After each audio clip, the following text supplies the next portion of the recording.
Hello, Ramley and other NFL family, especially Bears family. Welcome to another episode of the Rams Radar. We have a very special episode today. I am going to be joined shortly by Bryce the Bears Fan. Yes, and we are going to preview this game. Bryce is decked out in his Bears gear. We're going to talk about Caleb Williams, Stafford, the Rams. What are we, looking forward to about this game? And he's going to give some insights into the Bears fandom because this is a channel that believes in nuance, even in NFL circles.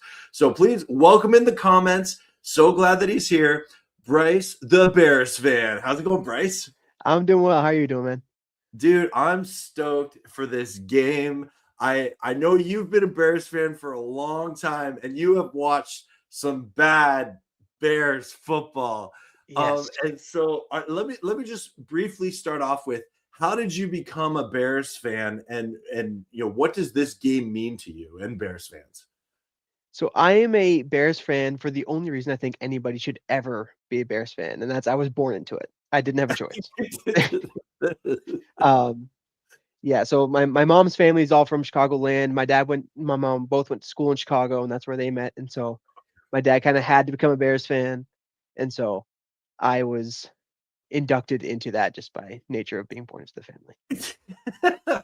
Okay, so again, you've had some bad coaching, you've had some awkward seasons, but here you are in the divisional round of the playoffs with Caleb Williams and first-year head coach Ben Johnson. Let me start off kind of with this question here. How has this turnaround been for Bears fans in 1 year? The two words that come to mind initially are just incredible and surreal.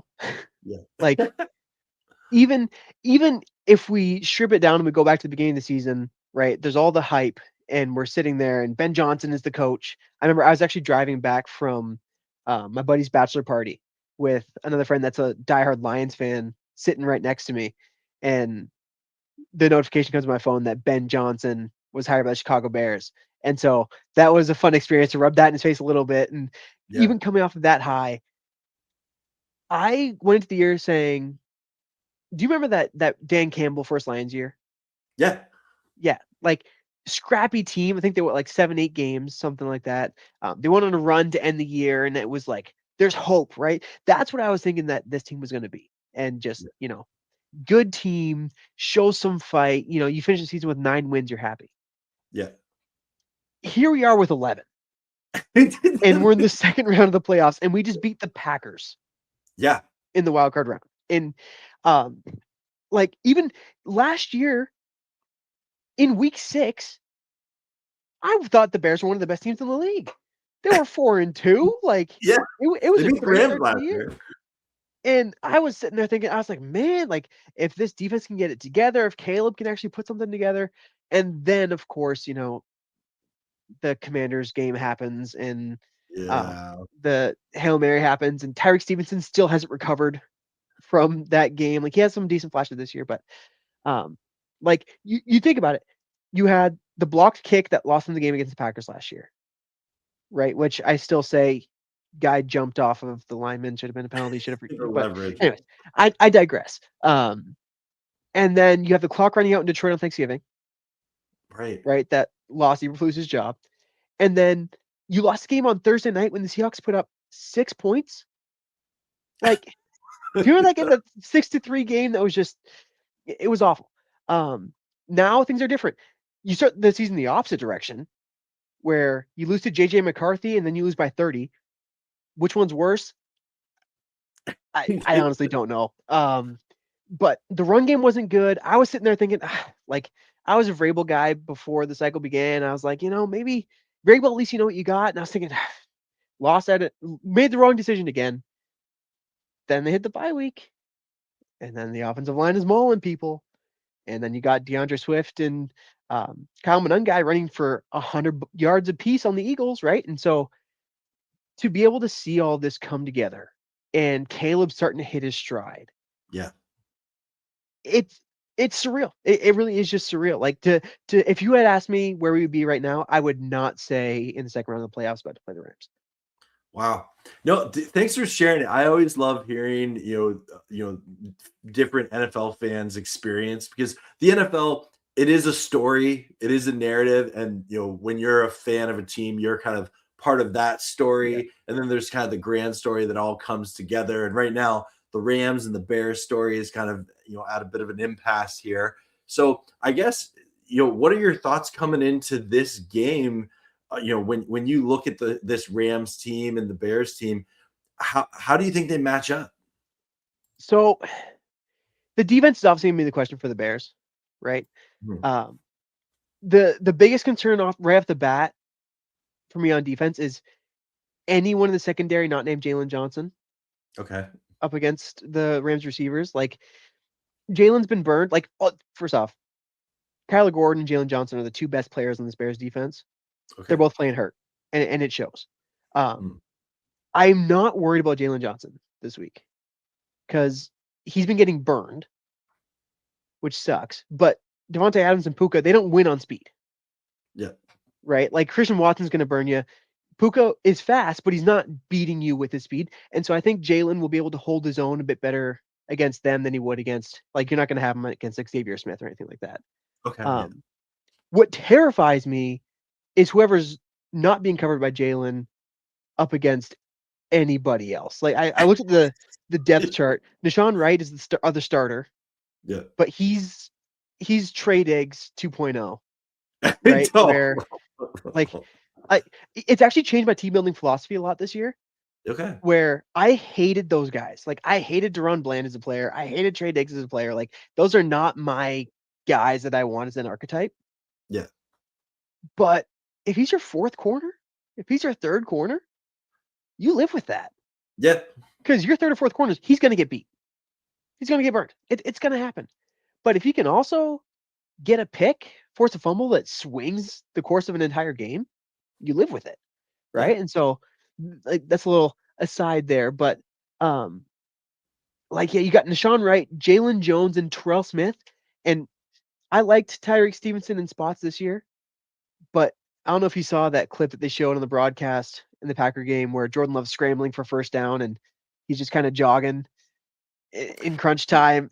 Yeah. I think that's the last we're going to Yeah. see of him on the field this year. And then the only other concern that really pops out to me is Jared Verse against either Braxton Jones or like I said, Theo Benedette, the Canadian Eagle. I love Benedette in the run game. I think he's going to be able to wash guys out no matter what in the run game. In the past games, relying on a guy that's been on IR since like I think week 4, or Theo Benedette, who is a UDFA because of his struggles in pass pro, it's gonna be a tough night. You're gonna have a lot of chips and a lot of help on that side. What great perspective and insight. What about the Rams? Also, this year they've really changed their offensive philosophy a lot to use a lot more 13 personnel, Yep. and in that they've kind of had 4 tight ends all take on different roles. Sometimes they honestly look really similar, and sometimes I'm like, oh, if I don't see the name on the back of the jersey or the number, I'm like, who is Yep. that on the field? How do you feel about the Bears defense matching up against 4 very capable tight ends that the Rams kind of use interchangeably at times? It's gonna be very interesting because I think the guy that's been the best this year for the Bears secondary, because he's one of the only guys that's been healthy, is Kevin Byard. Yeah. I think Kevin Byard, his ball skills, the one thing he's not going to really have that he had against Jordan Love and he's had against a bunch of guys this year is the ability to bait you into a throw, right? He's great at reading your eyes, making you think he's one spot, and then boom, he breaks on the ball, and all of a sudden the ball's in his hands. Um, it, I think Tremaine Edmonds is an incredible linebacker when it comes to covering tight ends. He's Yeah. long, like he's lanky. He knows exactly how to play those situations, and so I'm less worried about the pass game, I think, than I thought I would be going when I started doing some of this research and started looking into it. I'm not saying that Stafford's not going to throw for 500 and 5 touchdowns, but I think there are paths for the Bears to have some success in the pass game. Okay, very cool, very cool. Well, appreciate your insight into the Bears defense, and anyone who's been watching my channel this week. I've been saying I think this game is going to be a barn burner. Like I think there you have 2 offenses that can put up points. You have 2 defenses who have struggled against the big play at times, and that's a recipe for a high scoring game. I think there's a potential, and I know I'm kind of, I'm an extremist, but I think this might be one of the highest scoring NFL games in our lifetime, especially a playoff game. Are you kind of getting that vibe that it's going to be a bit of a track meet? I before I started doing some looking into the numbers and stuff, I didn't know. And then saw some numbers about one thing in particular against the Rams defense, and that's deep in breakers. Yeah. The Rams have really struggled with deep in breakers. And I thought, I've seen Luther Burden and Roma Dunze catching a lot of those. I looked it up. Ben Johnson runs more deep in breakers than pretty much anybody else. Okay. And so I do think like this Bears offense goes big game hunting all the time, right? Okay. All the time. They have so many explosive plays because they're hunting for them constantly. And you're starting to finally see them hit. Early in the season, they were kind of just missing. There's just a couple yards overthrown. Now they're starting to hit them. And yeah, I think the Rams are obviously no stranger to this. Think back to that Kansas City Rams game a number of Yeah, years ago now, 2018. but it's going to be nuts. Yeah. Well, and even like I think of like the game that the Rams played against the Seahawks a couple weeks ago. That was a track meet. You think of last year, the Rams and Bills game was pretty, high scoring. So I think the Rams offense can show up and ready to play in that kind of game. It's just, as fans, we got to have heart monitors on, I I sent my family a text. We have a family group chat when we're not together watching the game, and I said, "This Bears team." I got this person from Robert Mays. This Bears team was engineered in a lab to take years off of my life. It like it says something that when you're down 21-3 at halftime, you're sitting there thinking, we've still got a whole half of football to go. Like Yeah, that should not be a thing that enters your conscience, right? So it's anytime you got offensive putting up this many points, it's something to behold. absolutely. You've mentioned Caleb Williams. We haven't really talked about him yet. I gotta. Can you tell me your thoughts on Caleb Williams in his rookie year, and then how that's changed seeing him now? He's like you said, he's hitting those deep passes, he's hitting those throws, he's using his legs, right? Like he has an offensive play caller that seems to really know how to put him in positions to succeed. What are your thoughts on Caleb Williams? So last year, my problem with him was actually that he didn't throw interceptions. Okay. Right? Like the entire philosophy that Matt Eberflus had was we don't want to give the ball away. Like that we cannot do that. And so that was drilled into him all the time. And so when you take a guy that's like Caleb Williams, who like I actually in the draft process, I was still a Justin Fields truther. Right. So I don't know how plugged in you were to the Bears fandom at the time, but it was a civil war. I, I Yeah, have no, I not remember. I have not seen anything like it in any sport. I haven't seen people losing their mind like that, where you had like one side calling the other side like a cult. It was bizarre, and I was never that far, but I always loved Justin Fields. Like I loved his work ethic. I loved him Yeah. as a person off the field and as a player. He had flaws, right? Like he had his flaws, and obviously now the Bears made the right decision. Like there's no debate, no argument. Um, my biggest hangups were I thought he was too small. As it turns out, that doesn't matter when you have a literal howitzer strapped to your right arm. I thought his body language was awful. I didn't know if he could be a good leader. Turns out Ben Johnson has almost entirely coached that out of him. And like you saw him, he had some emotional reactions against Packers, but when it came down to it, he was on that sideline. He was getting his guys juiced up. He had all that passion. And that was awesome to see. He's become a real leader on this team. And I thought he played too much hero ball and he wouldn't be able to get away with it in the NFL. Turns out, not only can he get away with it, he can do it again and again and again and again. And I'm just constantly in awe. Like the three, or I'll say the four. The four best throws that come into mind when I think about best throws I've ever seen. I Okay. think that Mahomes throw in the Super Bowl, I think is against the Buccaneers, where he's scrambling and he jumps and he's literally horizontal to the ground and he chucks it into the end zone, bounces off of I think it's MVS's helmet. Um, and he didn't catch it. Incredible throw. Yeah. Then it's the throw against the Browns where Caleb is rolling right and he chucks it into the smallest window I've ever seen in triple coverage back in the end zone. DJ Moore comes down with it. Then it's the throw against the Packers when DJ Moore ends the game, and he's just lying on the ground dead because he has put everything on the line for that game. And then, of course, that 4th and 8 throw where Caleb is basically he's sitting down in the air Yeah. and he leads Rome Odunze to a spot. Like it's you can't coach that kind of arm talent, and it's been special to watch. Like I really can't say enough how great of a football player he is. And even though I'm still not a fan of some of the stuff he does off the field and how he presents himself and whatever, the kid's a heck of a football player, and so I'll cheer for him. Yeah.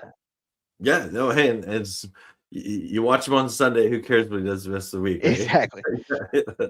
No, that's fair. Okay. No, and one of the things that I find really impressive about Caleb Williams, and one of my favorite things about being an NFL fan is seeing players get better.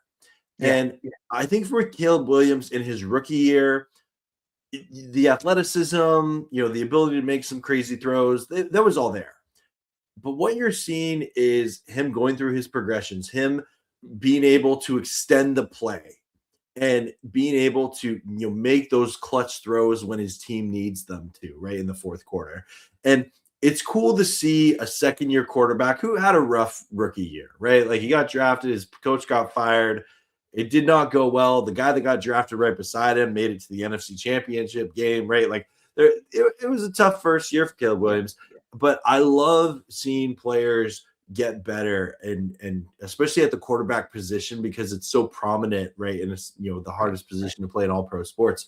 So it's been fun to see Caleb Williams kind of develop into the player that he's become. And that's the thing, he's gonna keep getting better, you'd think, right? Which is exciting to see. Transitioning, something that I know Ram fans are nervous about in this game. And let me bring you back. When the Bears beat the Rams last season, do you remember that game?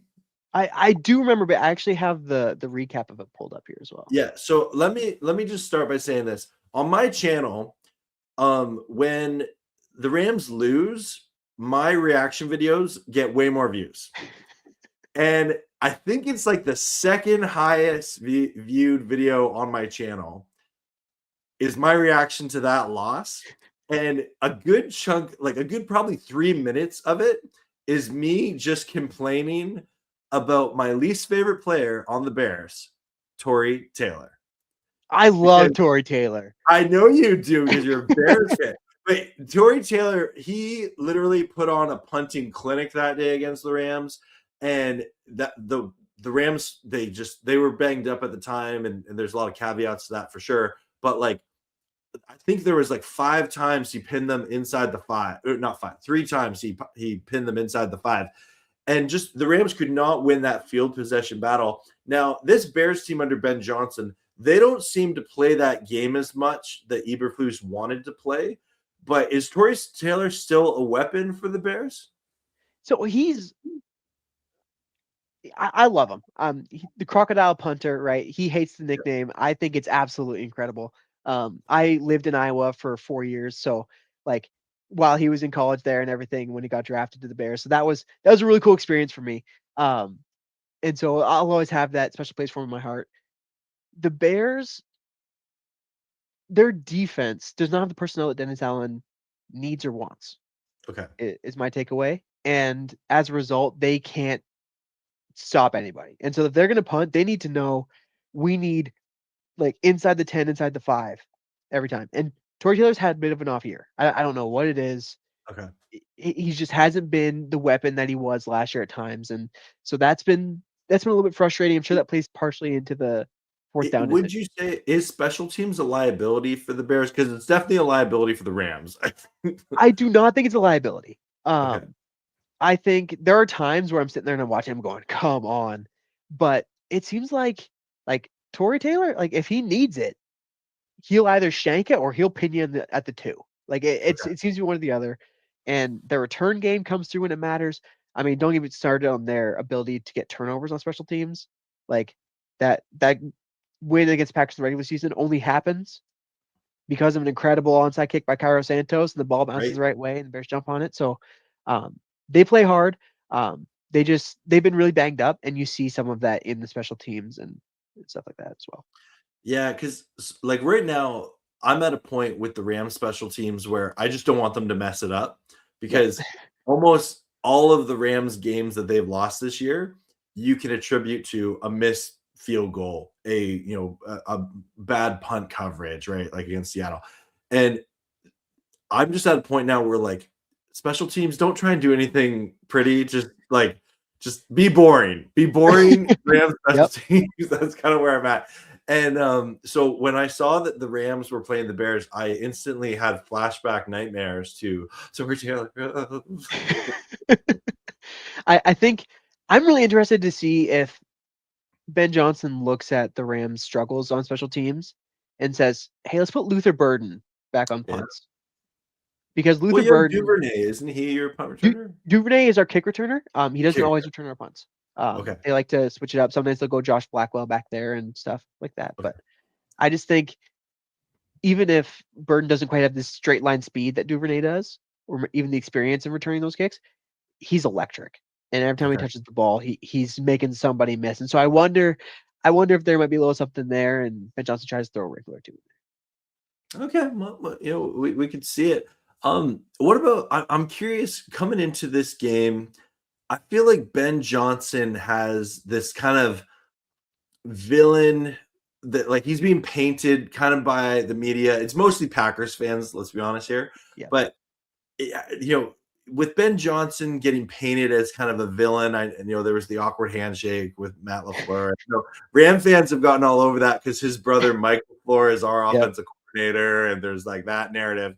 But like, what would you say you and Bears fans like? Do you kind of embrace that? Like, oh, he's the villain coach, or is just sort of like, no, like it's just the world against us sort of thing? So there is an element of it's been the Bears versus everybody for a long time, Okay, right? But can I get some stuff off my chest about the Packers fans real quick? do it. Yeah, Is that okay? space. Yeah. Packers fans are showing how Charmin Ultra Soft they are this week. I Oh, I have never heard so much crying from a fan base since the Saints when they got robbed, actually coincidentally against the Rams in that wild card game. Like it is insane. Like when you had Aaron Rodgers who went up to a fan and was saying, "I all my life I effing own you" and all this stuff. I didn't hear anything then. But now that Ben Johnson says "screw the Packers" in the locker room, all of a sudden he needs to apologize, and it's unsportsmanlike, and he can't be doing that. Like, what are we doing here? What are we doing? This is sports. Like, yeah. they're just not used to being punched up to, and they took a couple on the chin, and Yep. now we're gonna see how many Packers fans are real football fans, and how many are just fans of perennially good teams that don't know what pain's like. Oh, okay, But okay. I can tell you're passionate about that. That's cool. it's But I have a lot of friends that are Packers fans, and so I've been bearing the brunt of it for a number of years. there you go. But sorry, Well, back to the question. yeah, How do you feel about like Ben Johnson being painted as like this villain head coach? I don't really think he's a villain. I really Okay. don't. I think he's a villain to the Packers, and I Okay. think that's the way it should be. I think the NFL, everything is right in the NFL when the Yep. Bears and the Packers really hate each other. Okay. Like Yep. Luther Burden put a guy in a chokehold in one of the games in the regular season, and then celebrated with this for his first down. Right. Everything is right in the world when the Bears and Packers are chippy and they really don't like each other. Um, but when you have a guy like Ben Johnson, who I mean, during the game he's stone cold, right? Like Mhm. that's his thing, and there's a lot to be said for that. But when we've had Eberflus, Nagy, Tressman, John Fox, when you think of those guys, you don't think passion, Yeah. you don't think energy. And so to have a guy that cares about football, that cares about the city, that really just that's really reveling in the city coming around this team and everything, it's very refreshing. Yeah. It is refreshing. And I think Bears fans have been wanting that for a long time for someone that cares about this team as much as they do. It's not that they finally have that. I think it's something they really enjoy. That's really cool. No, thanks for sharing your passion. And I know I have to ask this question. What do you think of this Rams team? Does any do you like the matchup that the Bears have here? Are you glad that they're playing the Rams? Would you rather they have played another team? In my perfect world was for them to play the Packers, beat the Packers, and then play the Eagles and beat the Eagles because we beat them both already. We know we can do Yep. it. And so playing the Rams, who a month and a half ago I was saying this team is the most complete team in all of football. Like I would not want to be the team that runs up against them, and like that is true. Um, Now, like you've had a few rough showings in a row. Like it's going to be very interesting to see if the Rams come out and say, no, like we've had our fun, we played worth of food enough. Like it's it's time to Yeah. show who we really are again. Um, I do really like this Rams team. Like I've really enjoyed watching them. Um, I Some of the things make me nervous, like especially Jared Verse. Like that guy's a wrecker, and I'm completely blanking. Who's the Byron Young? Like Yep. game wreckers, absolute Yep. game wreckers. And so I'm really looking forward to this game. It kind of feels like I'm playing with house money a little bit Yeah. because if we lose, it's like we lost to the Rams. Like Yeah. they've had a couple rough showings, but it's the Rams. Like come on. So No, that's fair. And I saw a meme saying that like the Rams and the Bears are like the two teams that find ways to lose games and find ways to win games in the weirdest way yeah, possible. And which is why I think this game is going to be wacky and zany. It's going to have lots of moments where you're just like, no, yes, yeah, what? How? Like the whole like every question you can ask. And I I still I know I feel like everyone's been talking about the weather about this game so much, and I get it. It's gonna be cold. I understand that is like a thing because football is an outdoor sport. Anyone who's seen my show last night, I don't like it when people call the Rams a dome team. We are a canopy team. It's different. We big play, difference. yeah, we play in the California elements. Yeah, um, yeah. yeah. The um, California elements famously so similar to the Chicago elements. Yeah, yeah, absolutely, absolutely. But no, I feel like I've had to be like checking the weather for this game like each and every day to see like, okay, like is it gonna rain? Is it gonna snow? Looks like it's not gonna snow, but it is gonna be really, It'll be really cold. cold. I know like so many people have made a big deal about like Ben Johnson has the Bears practicing in the cold. And like I get it, that's an advantage for the Bears. But what I would say to that is the Rams have been playing a lot of games in the cold to the point where like the past 3 seasons, I feel like this has been a narrative that like, oh, the Rams can't play in the cold. Where like they almost beat the Eagles in the like they were 14 yards away last year in the divisional round, beating them in a really cold game. Yeah. But I do my counter for the Bears' advantage of the cold. The Rams have an advantage in playoff football experience, and I don't think that gets talked about enough. From what I've seen of Bears fans. But what do you say to that? So now I might butcher the stat, but I did see. So I won't quote it exactly. I did hear today that Matthew Stafford in cold games does not play well, which like I could be completely wrong here, but I think I heard that he's 1-9 and maybe it was sub-zero temperatures or some crazy stat See, like that. my pushback to that stat is a lot of those games were with the Lions. Fair. That's fair. That's fair. It's just like because initially I heard that I was like, what? But then I remember, oh yeah, the Lions have played in a dome forever, so Yeah, that they're a checks. dome team, not the Rams. Yeah. Yeah. Yeah. Unlike the Rams, they are indeed a dome team, a true dome team. The Rams Um, are a canopy team. but um, I think the Bears definitely like they're hurting in experience. They're a very young team Yeah. um, overall, but I have a feeling it's going to come down to the last drive. That's the only way this game can I end. You got I have a Matt feeling Stafford and too. Caleb Williams. Like, there's obviously the thing where Caleb has made it abundantly clear that Matt Stafford is like the guy that he's looked up to, Yeah. and so he's super stoked to play against him. And these are two guys that when you have the ball in their hands, like that last 2 minute drive against the Panthers, oh my goodness, you want to talk about dissecting a defense. But I'm stoked. I honestly, I'm at a point now where I'm like, why don't the Rams just use the hurry up offense like earlier in the game? Because that's when Stafford just dices a defense apart. If Um, there's a way to bottle up like 8 to 12 minutes of game time and just extrapolate that over an entire game, these would be the two best teams in football history. Absolutely. Yeah. Well, Bryce, this has been a lot of fun, talking Rams versus Bears for you. I never force anyone to, but do you have a bold, score prediction or something for this game? Let's see. Like you said, I agree with you. I think it's going to be a big scoring game. I do think I meant to mention this before. I completely blanked on it. I think this game.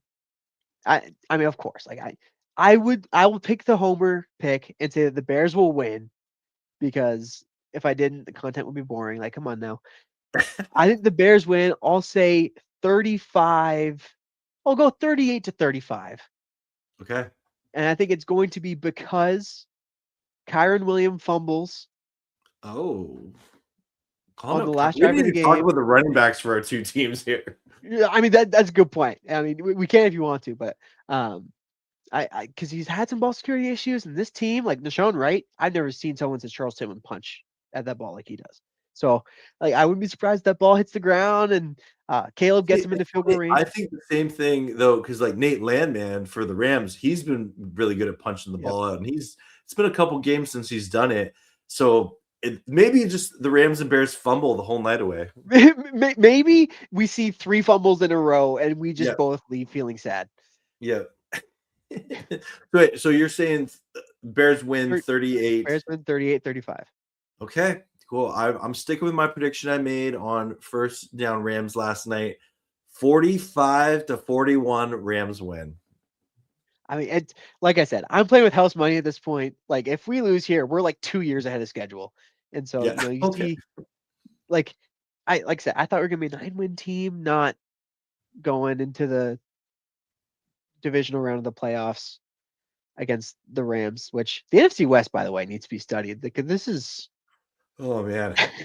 I I uh I gave the analogy last night that the right now the divisional round of the playoffs for the NFC, it's like that family reunion, and that your cousin showed like the Bears are that like girlfriend or boyfriend of your cousin that's just like they just started dating and they're They're like just there. there, and then it's like one big dysfunctional NFC West family in the Rams, Seahawks, and Niners, and the Bears are just like, hi, like Hey guys, nice to meet you all. yeah. Oh man, but it is cool to see three NFC West teams that like all season long. These three teams have been in the thick of a division race, which has been wild to see. But yeah, just before we go, I do want to talk about the running backs because I Yeah, actually think that the backfield of Kyron Williams and Blake Corum, and then you have Swift and Monangai, they might be the four most important players in this game just because like which team does a better job of establishing the run, hogging the ball, keeping the opposing team's offense chilling on the sideline, right? What are your thoughts on the running backs in this matchup? I think. I mean, honestly, I think it might come down to the number 2 running back. What can he give you? Yeah. Right? Because I think generally you know what you're getting from Kyron. Mhm. You, I mean, I hesitate to say this about Swift because I have not been a major Swift supporter, but like you generally know what you're getting from DeAndre Swift. Ben Johnson has been able to bring out the best in him this year. He's had a career year. Can Blake Corum outdo Kyle Monangai when it comes down to Interesting. it? I think they're very different types of players, but I think Yeah. in what they need to bring to the offense, like Monangai, I mean, he had a play last week where in that last drive, he catches the ball in the middle of the field, and it like I've never seen him move that fast. Like they strapped rockets to his feet, and he was tearing up the field. It's like, can they give you enough? Can one of those guys break off that 15, 20-yard run to get their team into the right position? And it, it's just going to be interesting because Ben Johnson has a lot bit of struggle against 5 down linemen. So can he figure that out and figure out how to get those big old linemen into the second level and wreak some havoc? Yeah, it's gonna be interesting to see. The Rams running game really is for most games a complement to their pass game. Right. And when you have Stafford, who's been doing Stafford things, having the best season of his career at age 37, None. It's been cool to see Kyron and Corum really kind of just go into that role of like, our running game may not take over the game. It can though, and you have to respect it. And if you Right. don't, you're going to get burnt by the run game. So I'm curious if the Rams really can kind of start to get some big runs on this Bears defense. I think that would be a path to victory for the Rams. Yeah, it'll be because DeMarco Jackson is another one guy that I had kind of tagged as an underrated player in this game. Like, obviously, TJ Edwards gets hurt with that brutal injury. Like, oh, like just thinking about that just gives me the shivers. DeMarco Jackson has a lot more speed and he flows to the ball very well. Mm. And so to have him, like, it would be interesting to see if he can step up like he did this season, and he did very, very well. Um, I Montez Sweat is a good run defender. Can Yeah. he have one of his breakout games? He's been very consistent with that this year. So I think we should be prepared. I know we both predicted this to be barn burner. We should be very prepared that this turns into a grueling 7 Yeah. possessions aside game. It absolutely could. Yeah, absolutely could. Yeah, no. Well, Bryce, this has been awesome chatting Bears and Rams with you. Thank you so much for lending your passion and your fandom. If you're watching, feel free to give Bryce a hello and tell him what you think about what he said in the comments below. And any Bears fans watching, we appreciate you guys tuning in as well. Bryce, thank you so much for coming on the show. Thank you so much for having me, man. It was a blast. Yeah. As always, go Rams, horns up, and peace out. Let's go Rams.